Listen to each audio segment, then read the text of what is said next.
मित्रों, मैं देवेंद्र चौबे।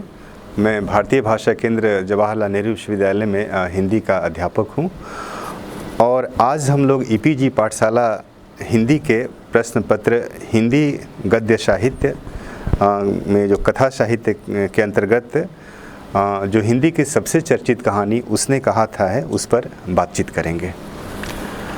आप जानते हैं कि कहानी भारतीय समाज की या किसी भी समाज की सबसे पुरानी विधा होती है और इसीलिए कहा जाता है कहानी कहने की, कहानी सुनने की परंपरा बहुत पुरानी है। और इसीलिए जब आज हम लोग उसने कहा था कहानी पर विचार करेंगे या बातचीत करेंगे तो आप जानते हैं इस कहानी के लेखक चंद्रधर शर्मा गुलेरी हैं और गुलेरी जी हिंदी के पहले ऐसे कहानीकार हैं जिन्होंने कहा जाता है कि हिंदी गद्य का अद्भुत नमूना प्रस्तुत किया और उसके साथ ही कथा में पहली बार नए तरह की भाव भंगिमा और कला के क्षेत्र में अभिनव प्रयोग किया। और इसीलिए जब हम इस पाठ पर विचार करेंगे तो इस पाठ के पर बातचीत के बाद आप गुलेरी जी की कहानी कला से भी परिचित होंगे। उसके साथ ही गुलेरी जी कहानी के माध्यम से प्रेम के जिस नए स्वरूप पर बात करते हैं उसके से भी परिचित हो जाएंगे और इसके साथ ही कहानी का जो शिल्प है वह भी आपके की जानकारी में आ जाएगा। आप जानते हैं कि गुलेरी जी को हिंदी का जो हिंदी कहानी का जो एक तरह से पहला दशक है जिसे हिंदी कहानी का जहां से उदय भी माना जाता है 1900 से लेकर के 1910 के बीच के हिस्से का, तो कहा जाता है कि जो दूसरा दशक शुरू हुआ 1910 के बाद तो उसमें गुलेरी जी की कहानी पहली कहानी जो थी उनकी सुखमय जीवन 1911 में प्रकाशित हुई, भारत मित्र पत्रिका में प्रकाशित हुई। इसी तरह से उनकी दूसरी कहानी बुद्धू का कांटा और तीसरी कहानी उसने कहा था हिंदी की सबसे चर्चित पत्रिका सरस्वती में 1915 में प्रकाशित हुई। सरस्वती के संपादक आचार्य महावीर प्रसाद द्विवेदी थे और उनका मानना था कि हिंदी साहित्य को एक तरह से अगर बेहतर बनाना है तो खड़ी बोली गद्य पर ध्यान देना बहुत ज़रूरी है, क्योंकि खड़ी बोली के अंदर वह क्षमता है कि जो हमारे भाव हैं, जो विचार हैं, उसको बेहतर तरीके से अभिव्यक्त कर पाएँ। और इसीलिए आप देखेंगे कि जब उसने कहा था कहानी का प्रकाशन हुआ तो हिंदी कहानी में पूरी हलचल हो गई कि कितनी अद्भुत कहानी है और वो भी हिंदी की शुरुआती कहानी। इसके पहले दो कहानी की चर्चा मिलती है जिनकी काफ़ी चर्चा होती है, एक जयशंकर प्रसाद की ग्राम कहानी की और दूसरी कहानी प्रेमचंद की छपी थी पंच परमेश्वर की। यद्यपि उसके प्रकाशन वर्ष को लेकर काफ़ी विवाद होता है, लेकिन कहा जाता है कि पंच परमेश्वर या बड़े घर की बेटी उनकी कहानी थी। बड़े घर की बेटी के बारे में भी कहा जाता है कि 1910 की कहानी है, लेकिन जाहिर है कि उसके पहले हिंदी की बहुत सारी कहानियाँ प्रकाशित हो चुकी थी, जिसमें माधवराव सप्रे की एक टोकरी भर मिट्टी या गुलेरी जी की कहानी या फिर इस तरह से अनेक कहानीकार जो थे।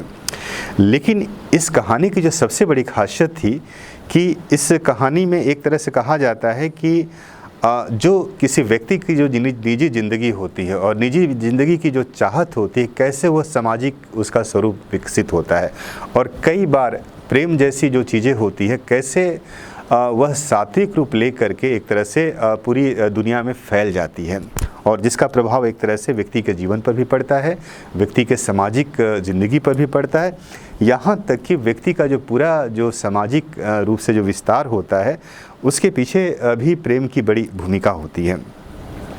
कहते हैं कि उसने कहा था कहानी युद्ध की पृष्ठभूमि में लिखी गई थी और जाहिर है कि 1915 का समय आप लोग जानते हैं कि 1914 में प्रथम विश्व युद्ध की शुरुआत हो गई थी और उसके बाद लगातार यूरोप और एक तरह से मतलब पूरे एशिया महादेश या दूसरी दुनिया के देशों में भयानक संघर्ष छिड़ा हुआ था। उसी पृष्ठभूमि में ये कहानी रची गई थी, लेकिन ये अद्भुत बात है कि उस पृष्ठभूमि में रचने के बावजूद भी गुलेरी जी पूरी कथा कहने के लिए प्रेम जैसे भाव को एक तरह से कहानी का या आधार बनाते हैं और कहा जाता है कि दुनिया में जो सबसे जो अनमोल चीज़ है एक तरह से मनुष्य की ज़िंदगी का वह प्रेम ही है। प्रेम के कई रूप होते हैं जिसके बारे में हम लोग तरह तरह से जानते हैं, लेकिन प्रेम का एक रूप वह होता है कि जो ही प्रेम का भाव आपके मन में आता है कि आपकी ज़िंदगी में उदात्त भाव आने लगता है और जीवन का और विस्तार होता है। कहते हैं कि यह प्रेम कई बार प्रेम अंतर्मुखी भी होता है और बहिर्मुखी भी होता है, लेकिन इस कहानी में जो प्रेम है एक तरह से अंतर्मुखी प्रेम है और कहते हैं कि किशोरावस्था का जो प्रेम होता है सबसे मतलब प्रभावशाली होता है।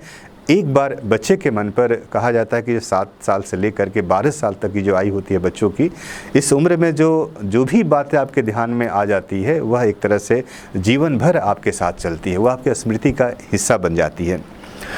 तो कहा जा सकता है कि उसने कहा था कहानी के साथ भी यही होता है कि बचपन में जो एक तरह से यह प्रेम की भाव जो दिखाई पड़ता है, आकर्षण दिखाई पड़ता है, एक तरह से जो दूसरा जो सामाजिक रूप से हम कहते हैं कि कई बार प्रेम जिससे किया जाता है वो हमारे सामने प्रत्यक्ष होता है। तो इस कहानी में भी एक तरह से उसने कहा था मैं भी एक लड़की है जो उस समय मतलब अचानक टकराती है। कहते हैं कि कहानी यह पूरी कहानी की शुरुआत वहाँ से होती है जब अमृतसर के एक बाज़ार में चौक पर 2 लड़के एक तरह से आपस में, एक लड़का एक लड़की आपस में टकरा जाते हैं। और जब टकराते हैं तो उसके बाद फिर मतलब दोनों में बातचीत शुरू हो जाती है और बातचीत के बाद लड़का पूछता है कि कहाँ से आए हैं, कहाँ से मतलब कौन किसके आए हैं। फिर लड़की भी पूछते, फिर दोनों को पता चलता है कि दोनों के अपने अपने मामा जी के यहाँ आए हुए हैं। और इसके बाद एक तरह से लड़का अचानक लड़की से पूछता है कि तेरी कुड़माई हो गई। और यह जो ही पूछता है तेरी कुड़माई हो गई, लड़की धत तेरी की कह करके वहाँ से भागती है।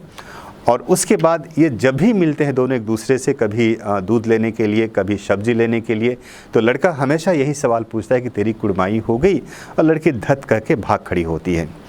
और एक दिन अचानक कहते हैं कि एक दिन उसी बाज़ार में एक जगह दोनों मिलते हैं, लड़का पूछता है कि तेरी कुड़माई हो गई, तो लड़की कहती है हाँ हो गई।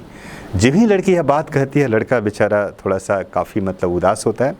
और उसके बाद लड़की कहती है कि देखते नहीं हो रेशम से ये कढ़ा हुआ जो दुपट्टा मेरे मतलब हमने ओढ़ रखा है, इससे पता नहीं चलता है कि मेरी कुड़माई हो गई। और कहते हैं कि जब ही लड़के को लड़की के इस उत्तर से पता चलता है, उसके बाद एक तरह से लड़के को काफ़ी मतलब उसके दिल को कहते हैं कि चोट पहुंचती है और वो लड़का ठीक से समझ नहीं पाता है क्या होती है। और फिर उसकी मनोदशा बिल्कुल बदल जाती है। वह गिरते पड़ते अस्त व्यस्त होते हुए वापस लौटता है, रास्ते में कई लोग से टकराता है, झगड़ा होता है। और कहते हैं कि फिर कहानी का पहला हिस्सा यहाँ समाप्त हो जाता है। कहानी का जो दूसरा भाग है वह एक तरह से 25 वर्ष के बाद का हिस्सा है। और आप कह सकते हैं कि 1915 की कहानी अगर ये छपी हुई है तो जाहिर है कि 25 साल का मतलब यह हुआ कि यह कहानी 1990 के आसपास घटित हो रही थी। और विश्व युद्ध में एक तरह से लहना सिंह जो इस कहानी के एक तरह से नायक हैं, वो युद्ध के मैदान में दिखलाई पड़ते हैं। यह भी कहा जाता है कि चूँकि इस कहानी में साफ साफ है, इस कहानी में देश काल मतलब जो है वो एक तरह से प्रथम विश्व युद्ध है। और इसीलिए इस कहानी में यह भी दिखाई पड़ता है कि दूसरे हिस्से में कि वहाँ पर काफ़ी फ़ौजी हैं। फ़ौजी में लहना सिंह है, सूबेदार है लहना सिंह, हजारा सिंह है, वजीरा सिंह है, बोधा सिंह हैं, कई सारे पात्र हैं जो आपस में बातचीत करते रहते हैं। और फिर मतलब जो एक फ़ौजियों की जो ज़िंदगी होती है किसी मोर्चे पर, उस मोर्चे पर इनकी भी बातचीत दिखाई पड़ती है। और वहाँ पर एक तरह से बड़ी बारीकी के साथ गुलेरी जी ने एक तरह से युद्ध के मैदान का जो यथार्थ होता है और वहाँ जो फौजी की जो ज़िंदगी होती है उसका एक तरह से बयान करते हैं। कहानी का तीसरा हिस्सा वहाँ शुरू होता है जब इसी बीच अचानक एक तरह से कहानी में एक आदमी का प्रवेश होता है और वो आदमी अपने को एक तरह से लेफ्टिनेंट साहब बताता है। और फिर वह कहता है कि हमें खबर मिली है कि कहीं हमला होने वाला है। और एक तरह से हजारा सिंह को वह आदेश देता है कि यहाँ पर 10 सिपाहियों को छोड़ करके फ़ौज के सारे सिपाहियों को लेकर के उस मोर्चे पर चला जाए। और चूँकि एक तरह से बोधा सिंह बीमार है जो सूबेदार जी का बेटा है, तो वह वहीं पर रह जाता है। और फिर लहना सिंह जो है एक तरह से उसको देखने के लिए वहाँ ठहर जाता है।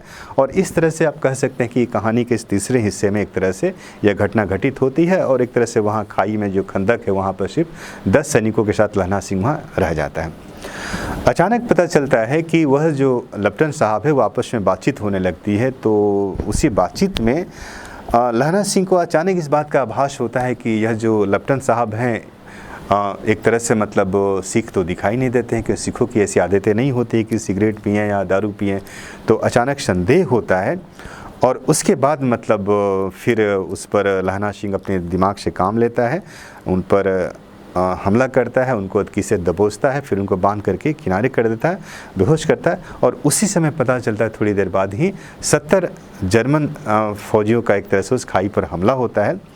और फिर पता चलता है कि लहना सिंह जो है वो 10 सिपाहियों के साथ इस युद्ध में एक तरह से उनका मुकाबला करता है। और फिर धीरे धीरे बहुत भयानक युद्ध होता है। और इस भयानक युद्ध में एक तरह से कहते हैं कि मतलब लहना सिंह अपने मतलब सिपाहियों के साथ, एक तरह से जो फ़ौज उसके साथ है, वो 10 मिल करके उनका मुकाबला करते हैं। इसी बीच वापस जो फ़ौज गई थी वहाँ से, वो भी वापस लौटती है। फिर सब मिल करके एक तरह से जर्मन फ़ौज को हरा देते हैं। काफ़ी भारतीय सैनिक घायल होते हैं। उसके बाद लहना सिंह को भी गोली लगती है। और ये गोली लगना एक बड़ी घटना है जिसके तरफ कई लोग का ध्यान नहीं जाता है, क्योंकि इस कहानी थोड़ा आखिरी में एक चीज़ की मैं चर्चा करूँगा कि लहना सिंह को जो गोली लगती है वो घायल हो जाता है। और उसके बाद कहानी के अंत में आप देखेंगे कि दिखाई पड़ता है कि लहना सिंह एक तरह से युद्ध के मैदान से गायब है। ये बात का हिस्सा है। लेकिन इस कहानी में जब होता है सारा से जो घायल सिपाही या फौजी जब वापस जब अस्पताल की तरफ विदा किया जाने लगता है, तो लहना सिंह अपने गोली लगने की बात को छिपा लेता है और पहले सूबेदार जी के बेटे को बोधा सिंह को सबको भेज देता है। और फिर वो लहना सिंह सूबेदार जी से कहता है कि सूबेदारनी होरा को चिट्ठी लिखो तो मेरा माथा टेकना, लिख देना, और जब घर जाओ तो कह देना कि मुझसे उन्होंने जो कहा वह मैंने कर दिया। अब ये जो बात है, उसने क्या कहा था सूबेदारनी ने लहना सिंह से?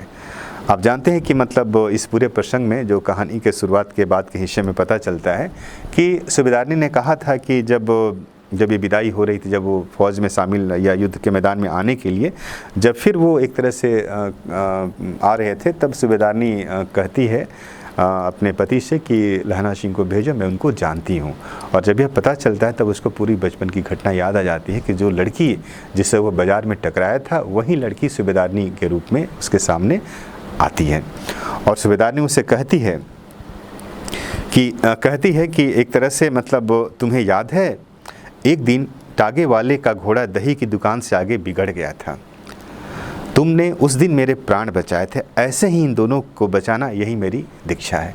इसका मतलब सूबेदारनी एक आग्रह करती है लहना सिंह से कि मेरे पति और मेरे जो पुत्र हैं दोनों को बचाना, क्योंकि मेरा एक ही बेटा है, कई सारे बच्चे हुए जो मतलब जीवित नहीं रहे, मर गए। अब यह बात जो बचपन का जो प्रेम है और इस प्रेम को जो उसके दिमाग में बैठता है, लहना सिंह उसको अपने साथ अंदर समाहित कर लेता है, उसको जीने लगता है उसको।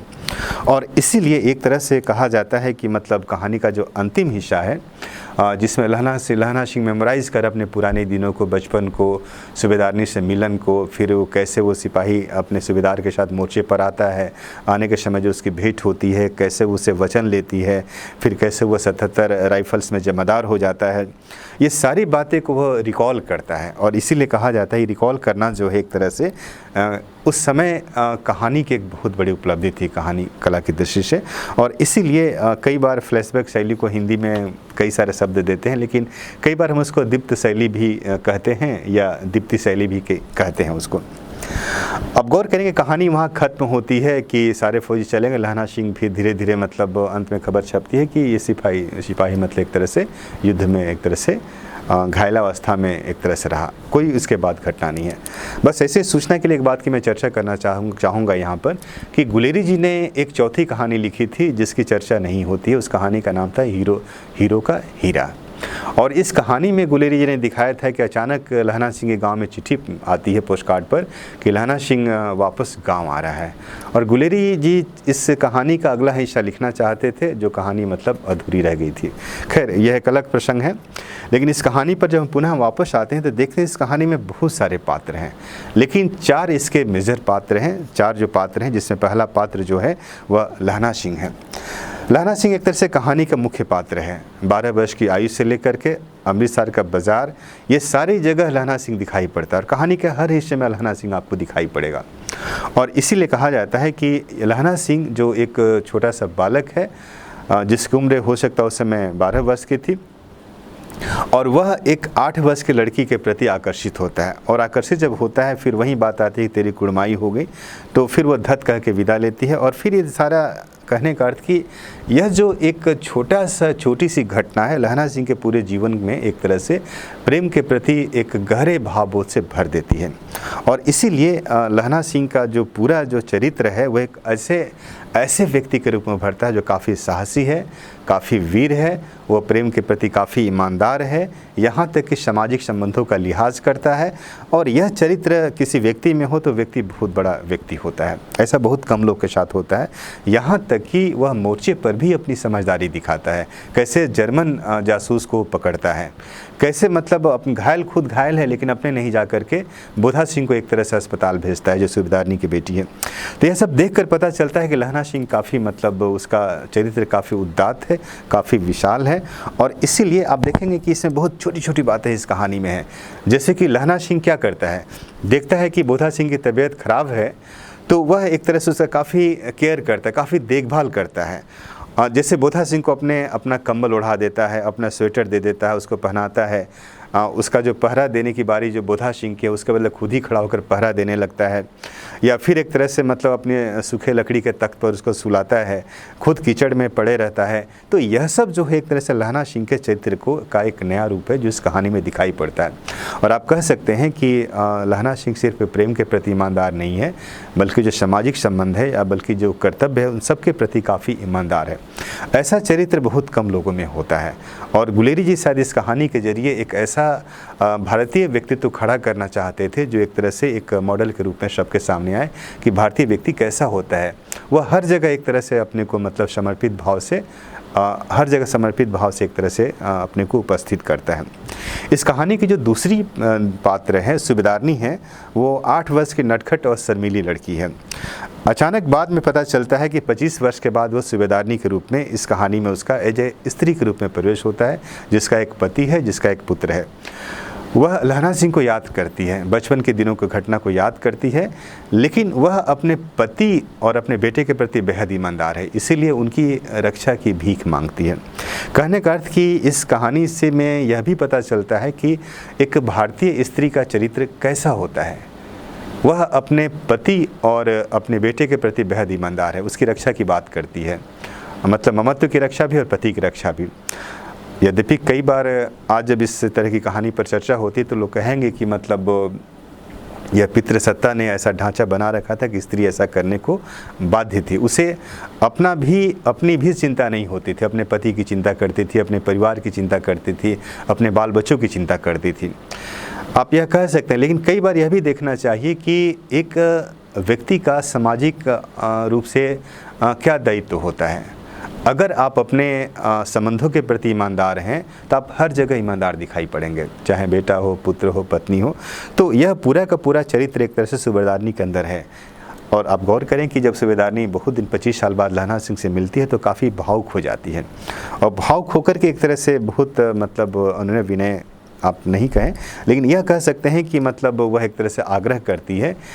और यह आग्रह उसका यह भी दिखलाता है कि एक स्त्री के अंदर मतलब स्त्री जो का कहते हैं जो धर्म है, उसका जो मातृ धर्म है, जो पति पत्नी धर्म है, दोनों का निर्वाह करती है। तो आप कह सकते हैं कि भारतीय समाज में एक स्त्री के जो कर्तव्य बताए गए हैं उसके प्रति वो काफ़ी मतलब है। और ज़ाहिर है कि 1914 का जो समय है, जो 14-15 का जो समय है, वहाँ पर भारतीय समाज में ऐसा होता था। और इस तरह से एक तरह से आप कह सकते हैं कि पूरे का पूरा चरित्र एक स्त्री मतलब भारतीय स्त्री का चरित्र है। इसी तरह से कहानी का जो तीसरा पात्र है हजारा सिंह, वह एक तरह से मतलब उसके बारे में दिखाई पड़ता है कि प्रथम विश्व युद्ध में इंग्लैंड की ओर से जिन भारतीय सैनिक को चुना गया था उसमें वह भी शामिल था। वह काफ़ी बहादुरी के साथ एक तरह से हजारा सिंह युद्ध में लड़ता है। वह फ़ौज में अफसर के पद पर तैनात है और एक सिपाही या कहिए कि फ़ौजी का जो चरित्र होता है उसके अंदर भी चरित्र है, वो काफ़ी ईमानदार है। यहाँ तक कि एक तरह से कहा जा सकता है कि मतलब अपनी पत्नी के प्रति, अपने बेटे के प्रति, यहाँ तक कि अपने जो उसके जो कलीग्स हैं, जो उसके सहयोगी सैनिक हैं, उनके प्रति भी काफ़ी एक तरह से उदार है। और सबके साथ वह अधिकारी की तरह नहीं बल्कि एक मित्र की तरह व्यवहार करता है। तो यह भी एक व्यक्ति का बहुत बड़ा गुण होता है जिसको गुलेरी जी इस कहानी के जरिए उसने कहा था के जरिए दिखाना चाहते हैं। इसमें जो चौथा चरित्र है काफ़ी इम्पोर्टेंट है, लेकिन उसका मतलब बहुत गौड़ की तरह है। बोधा सिंह जो है, बोधा सिंह सूबेदारनी के बेटे के रूप में है, लेकिन वह भी फ़ौज का सिपाही है। लेकिन युद्ध में उसकी जो पूरी स्थिति है बोधा सिंह की कि वो बीमार है, वो मतलब लड़ नहीं पा रहा है, तो उसके बारे में एक तरह से आप कह सकते हैं कि मतलब युद्ध क्षेत्र में बीमार होना, कमज़ोर होना, एक तरह से मतलब ये सब युद्ध के लिए बहुत अच्छा नहीं माना जाता है। लेकिन गुलेरी जी हो सकता है इस कहानी के ज़रिए, इस चरित्र के ज़रिए यह भी दिखाना चाहते हैं कि वह घायल या वह एक बीमार होने के बावजूद भी एक तरह से वो लड़ने के लिए आतुर है, वो अपने कर्तव्य से पीछे नहीं भागता है।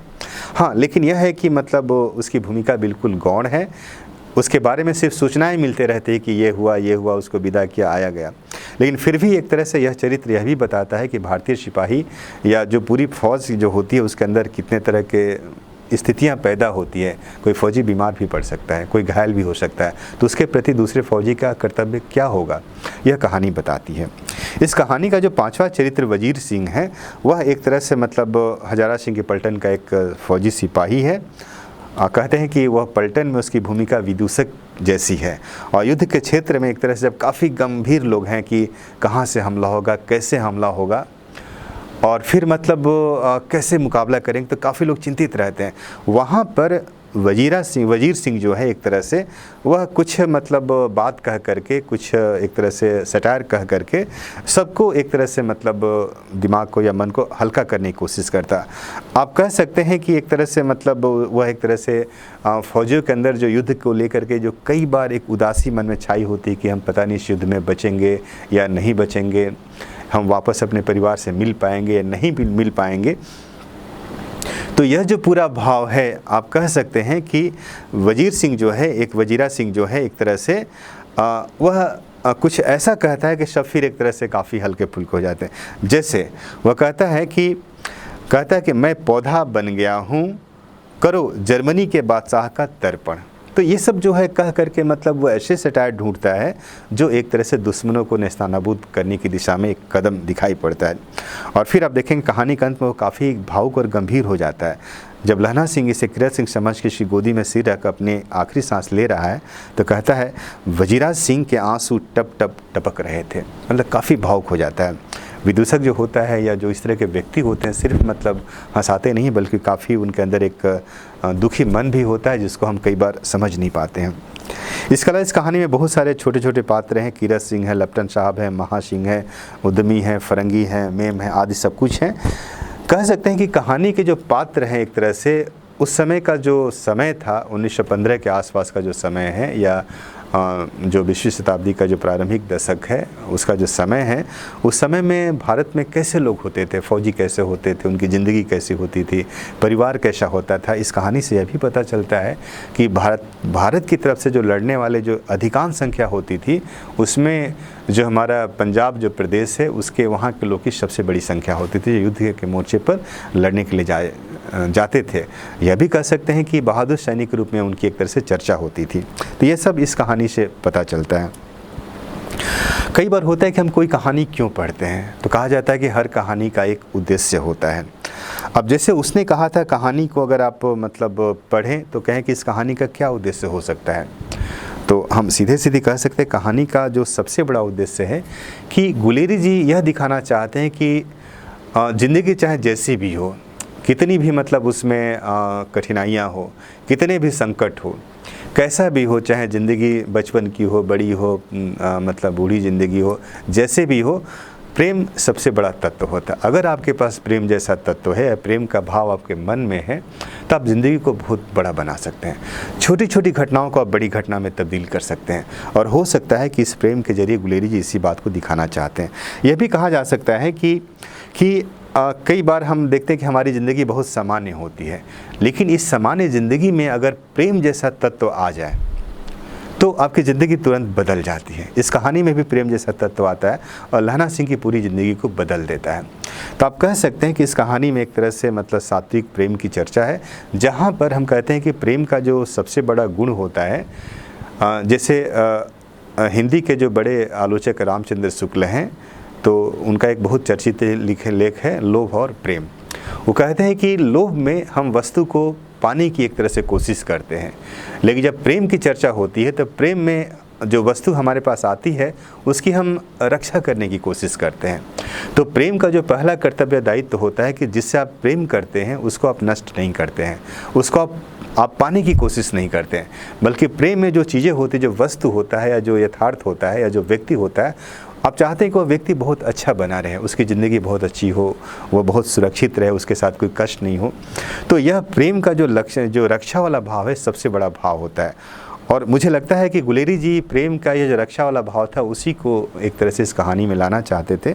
और इसीलिए कहा जा सकता है कि इस कहानी का जो एक बड़ा लक्ष्य है कि मतलब ये सारा वातावरण उसी प्रेम के एक सात्विक रूप जिसमें रक्षा का भाव है, उसको दिखाने की कोशिश की जाती है। आप कह सकते हैं कि एक तरह से मतलब यह पूरी कहानी मतलब में बहुत सारी चीज़ें हैं। अब युद्ध का वातावरण भी है, वो भी लक्ष्य है कि युद्ध जब होता है तो युद्ध का उन्माद जब फैलता है तो सैकड़ों जिंदगियां एक तरह से कुर्बान हो जाती हैं। तो यह भी मतलब हो सकता है गुलेरी जी दिखाना चाहते हैं कि युद्ध मतलब बहुत अच्छी चीज़ नहीं है। युद्ध में हमारे संबंधी चले जाते हैं, हमारी यादें खो जाती है, एक तरह से मतलब जो हमारे प्रिय वस्तु होती है उसका हमारे हाथ से निकल जाती है। तो युद्ध बहुत अच्छी चीज़ नहीं है, दिखाना चाहते हैं। इसी तरह से आप कह सकते हैं कि लप्टन साहब जैसा चरित्र जब दिखाते हैं तो कहते हैं कि यह चरित्र जो एक तरह से ईमानदार नहीं है, जो धोखा देता है या फिर मतलब जासूसी करता है, तो यह चरित्र बहुत अच्छा नहीं होता है। हो सकता है युद्ध के लिए बहुत उपयोगी चरित्र हो, लेकिन ऐसे चरित्र की भूमिका समाज में मतलब सिपाही को भी ईमानदार होना चाहिए, या उसको जब युद्ध के मोर्चे पर आप युद्ध कर रहे हैं तो आमने सामने की लड़ाई में फिर आप एक दूसरे पर हमला करिए, वहाँ आप जीतते हैं तो अच्छी बात है, लेकिन धोखे से किसी को मारना या धोखे से किसी जगह पर कब्जा करना अच्छी बात नहीं है। तो अब कहा जा सकता है कि इस कहानी के बहुत सारे उद्देश्य हो सकते हैं, लेकिन जो सबसे बड़ा उद्देश्य जो हमने प्रारंभ में चर्चा की, उसने कहा था, क्या कहा था? पहला कि तेरी कुड़माई हो गई धत तेरे की, लेकिन जो दूसरी बात कही थी कि मेरे बेटे की और मेरे पति की रक्षा करना। आखिर सूबेदारनी किस भाव से ये कह रही थी? उसको लग रहा था कि मेरे सामने जो लहना सिंह है, जो बचपन में मिला था, वह मुझसे प्रेम करता है और उसका प्रेम काफ़ी सच्चा और ईमानदार है, और लगता है कि मतलब अगर ईमानदार है तो फिर वो रक्षा करेगा ही। कहने का अर्थ कि जो इस कहानी का जो लक्ष्य है, जो उद्देश्य है कि कैसे एक तरह से प्रेम में आदमी जो एक तरह से जो त्याग करता है, जो वचन देता है, वह उसके लिए अंतिम समय तक मर मिटता है, उसके लिए कुर्बानी भी दे सकता है। तो यह कहानी का कही कि सबसे बड़ा लक्ष्य है। आप यह भी कह सकते हैं कि यह कहानी मतलब प्रेम में शारीरिक संबंधों की बजाय एक तरह से कहिए कि मतलब जो प्रेम का जो उदात्त पक्ष है उसको स्थापित करती है, और यह इस कहानी की सबसे बड़ी उपलब्धि है। कई बार हम लोग कहानी के शिल्प पर हम लोग बात नहीं करते हैं, लेकिन आश्चर्य लगता है कि 1915 में गुलेरी जी ने एक कहानी लिखी, उसने कहा था। और एक और कहानी की चर्चा मैं करूंगा, माधवराव सप्रे की एक टोकरी भर मिट्टी। वह कहानी भी बहुत अच्छी कहानी, उस कहानी में भी टेक्निक बिल्कुल आधुनिक तरीके का है। लेकिन इस कहानी की खासियत, सबसे बड़ी मतलब खूबी यह है इस कहानी की, ये कहानी का शिल्प आप कह सकते हैं कि कला में एक तरह से फ्लैशबैक का इस्तेमाल किया है। फ्लैशबैक में एक तरह जिसको दीप्ति शैली हम लोग कहते हैं हिंदी में, यहाँ पर दो चीज़ों का काफ़ी महत्व होता है कि कैसे कोई कहानीकार एक तरह से स्मृति और यथार्थ को कैसे दोनों को समन्वित करता है। यह कहानीकार का कौशल होता है कि एक कथ्य है या कहीं आप सारी चीज़ को भूल जाइए। यह कहानीकार की कला होती है कि जो एक बात होती है, जो स्मृति में बातें होती है, जो यथार्थ में घटित हो रहा है, उन्हें सबका समन्वय कैसे करता है। और इसको करने के लिए, इसको दिखाने के लिए एक तरह से गुलेरी जी ने एक तरह से इस फ्लैशबैक शैली का इस्तेमाल किया है। आप कह सकते हैं कि मतलब इस कहानी के जरिए इस कहानी का ढांचा नए ढंग और आकार को पेश करता है, और आप कह सकते हैं कि नई तकनीकी आधुनिक शैली का लेखक या इस लेखक ने बहुत अनूठा प्रयोग किया है। लेखक ने कहानी की भाषा उसमें सम्मिलित समाज को ध्यान में रखकर की है, और इसीलिए आप देखेंगे कि कहानी का जो वातावरण है या जो देश काल है, जैसे दो जगह का है, जैसे एक पंजाब का प्रदेश है और दूसरा यूरोप में एक तरह से युद्ध का मैदान है, जहाँ पर मोर्चे पर जर्मन सेना के सामने एक तरह संयुक्त सेना इंग्लैंड की या खड़ी है, उनसे युद्ध मोर्चाबंदी या उनसे युद्ध के लिए तैयार है। तो ये दो वातावरण पूरी कहानी में, और कहानीकार ने जो सबसे बड़ी बात है इस कहानी के मतलब शिल्प के साथ साथ इस कहानी में कि भाषा भी बल्कि वहीं से लिया है जो समाज की भाषा है। हम लोग कह सकते हैं कि जो बड़ा कहानीकार होता है, कई बार वह कहा जाता है कि उसकी कहानी के पात्र जो भाषा बोलते हैं वह उसकी ज़िंदगी की भाषा होती है, और इसीलिए वही कहानी बड़ी कहानी होती है जिसमें ज़िंदगी की भाषा का एक तरह से बयान किया जाता है। और इसीलिए अगर ऐसा कहानीकार कर लेता है कि जीवन की भाषा को कथा की भाषा में तब्दील कर दे, और कहा जाता है कि सामान्य भाषा में और साहित्य की भाषा में फ़र्क क्या होता है। सामान्य भाषा और साहित्य की भाषा में यही फ़र्क होता है कि एक जो लेखक होता है, जो कलाकार होता है या जो कथाकार होता है, वह जीवन की जो बोलचाल की जो सामान्य भाषा होती है उसको कहानी की भाषा में या कविता की भाषा में तब्दील कर देता है। यह एक कला से संभव है, और इसको करने के लिए एक तरह से कहा जाता है कि लेखक कल्पना का सहारा लेता है, और तभी मतलब वो भाषा को एक मतलब कहिए क्रिएटिव लैंग्वेज में तब्दील कर पाता है। इस कहानी में अमृतसर जो है, आप कहानी पढ़ेंगे तो लगेगा कि 1915 का अमृतसर आपके सामने आकर के खड़ा हो गया है। जैसे जो एक तरह से जो इक्का वाला कहता है कि बचो खालसा जी, हटो भाई जी, ठहरना भाई, तो ये एक तरह से उस समय की भाषा थी जिसको कहानीकार जिसका उपयोग करता है। या फिर इसी तरह से एक तरह से कहता हट जा जीवो जोगिए, हट जा क्रमवा लिए हट जा, तो ये जो लंबी वाली है, ये सब कहने का अर्थ कि पंजाब में ऐसे शब्दों का इस्तेमाल होता था, और कई बार वहाँ जो पंजाबी जो लोग होते थे, जो एक तरह से पंजाब के जो लोग होते थे, अपना जो काजी लोग होते थे, जो श्रम करते थे, तो इस तरह के ज़बान का इस्तेमाल करते थे। और या फिर जैसे वो तेरी कुड़माई हो गई कहना, तो ये बहुत पॉपुलर एक तरह से पंजाब का ये टर्म है। किसी लड़की से पूछना, या कोई युवा अगर किसी के प्रति आकर्षित होता है तो सीधे सीधे पूछ लेता है कि तेरी कुड़माई हो गई, और लड़की कहती नहीं हुई, तो फिर आगे जो होना होता है या फिर प्रेम होता है तो फिर दोनों आपस में विवाह करते हैं। तो आप कह सकते हैं कि इस कहानी में गुलेरी जी ने एक तरह से कहानी के प्रारंभ में जो अमृतसर का जो माहौल रचा है, खासकर चौक का, उससे पूरा का पूरा एक तरह से जो पंजाबी जो समाज है, उसकी जो भाषा है, उसकी जो संस्कृति है, यहाँ तक ही इसमें उन्होंने एक पंजाबी गीत का भी प्रयोग किया है। उसका कुछ अंश आपके सामने मैं रखना चाहूँगा। तो इससे यह पता चलेगा कि कैसे यह कहानी मतलब जिस समाज की है उस समाज की भाषा इस कहानी में दिखाई पड़ रही है। यह कहानी कला की एक बहुत बड़ी विशेषता होती है कि कहानीकार जिस समाज को अपने कहानी का हिस्सा बनाता है, उसकी पूरी मतलब संस्कृति, उसका पूरा जो एक तरह से उसकी जो भाषा होती है, उसकी जो ज़िंदगी होती है, उसको भी एक तरह से कहानी में ला करके खड़ा कर देता है।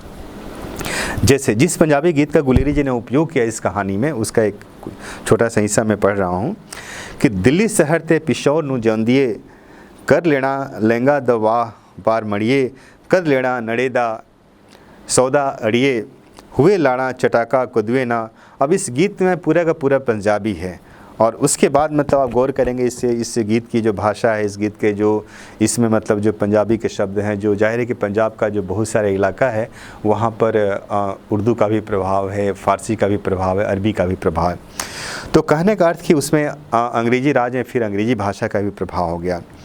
अब जैसे सलाम, क़यामत, तबीज़, या फिर मीन गॉट, हेनरी मोहिनी, रेजिमेंट, मेंस, सिगरेट, पिस्तौल, राइफल्स, ये सब इस कहानी में जो है ये बताते हैं कि गुलेरी जी कहानी की भाषा के प्रति कितने सजग थे, और उसको कहानी का हिस्सा एक तरह से रखते हैं। आप ये भी देखें कि गुलेरी जी इस कहानी की जो पूरी शैली है, उस कहानी को 5 हिस्सों में बांट करके पाठकों के सामने रखते हैं।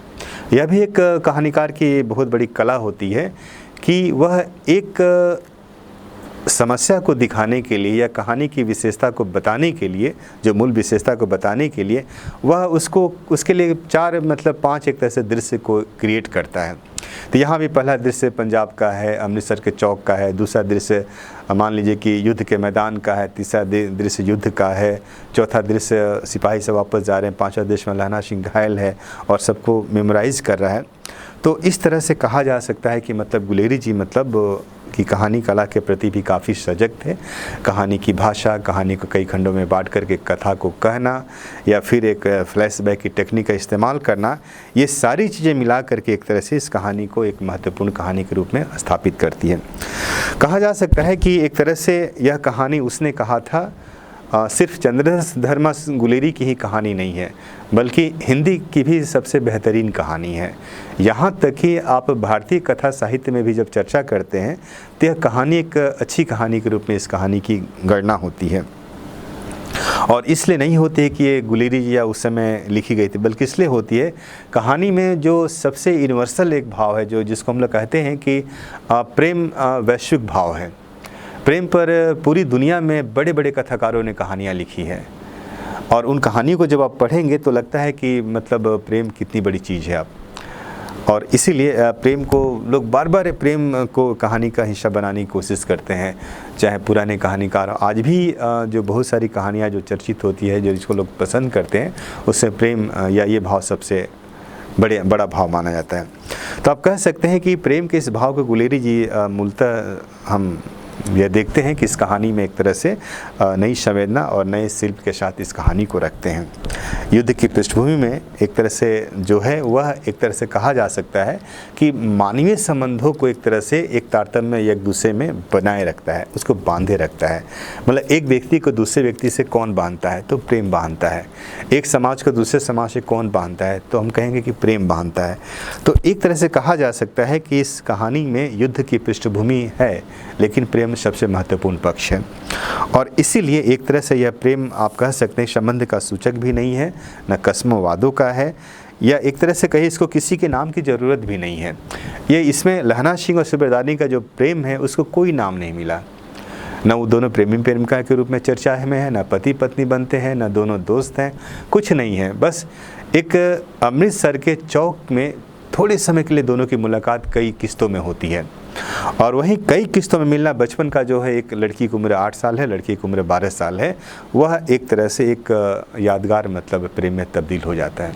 दोनों उसका नाम तय नहीं कर पाते हैं क्या है, लेकिन दोनों एक तरह से इस प्रेम में काफ़ी एक दूसरे के प्रति समर्पित भी हैं, आप कह सकते हैं।